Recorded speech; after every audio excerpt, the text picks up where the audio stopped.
The night wrapped the village in a heavy black blanket, where nothing could be heard except the distant howling of a stray dog and the whistling of the wind as it sneaked through the windows.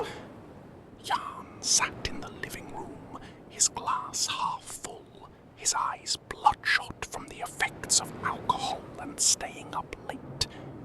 The shadows trembled around him as if they were demons mocking his weakness. There was a knock on the door at that late hour. He opened it only to be surprised by a familiar face, Melissa's friend, wearing a dark coat. Her face was tense, but her eyes carried something malicious. She walked in without waiting for his permission and sat across from him. She said coldly, contemplating his confused movements. Jan, I know I'm about to tell you is hard for both of us, but you need to know. Your wife is cheating on you. She has a boyfriend, and I saw them together with my own eyes. His features froze. The hand holding his glass trembled, spilling the drink onto the table. Her voice pierced his inside like an arrow. He tried to deny her words, to scream in her face, but all that came out of him was a heavy sigh.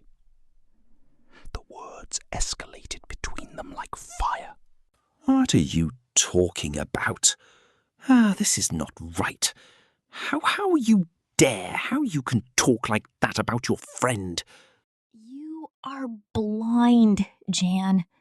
Melissa is playing you, and you don't see it. Why don't you believe me? I'm here to help you. He stood up suddenly, his features furious, his face drawing close to hers. His breath was ragged, and his eyes flashed with sparks. All at once, with a trembling hand, he threw her to the ground, and her head struck the wooden edge of the table.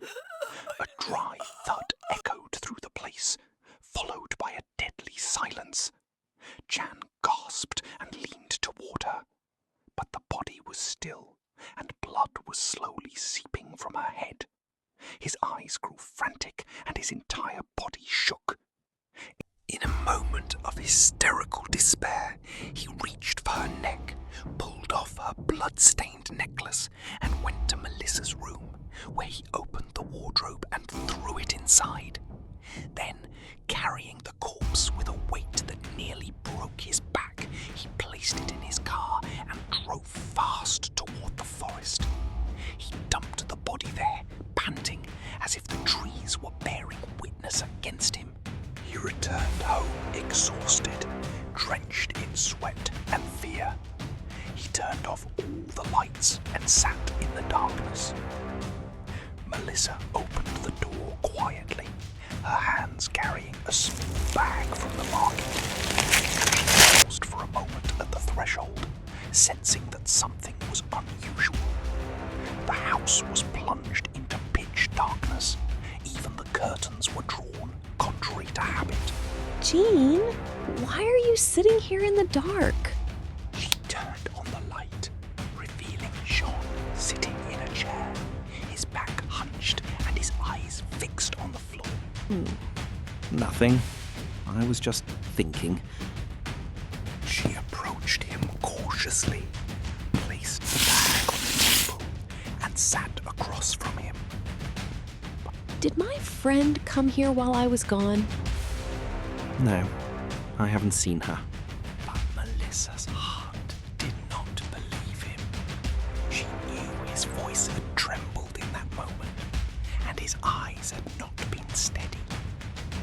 She then slowly took out her phone and dialed her friend's number. The phone rang for a long time. No answer. Her fingers began to shake.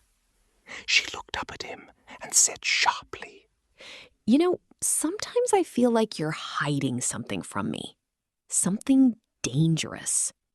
Jean said nothing. He simply tightened his grip on the arms of the chair, as though he were fighting a storm tearing through his chest.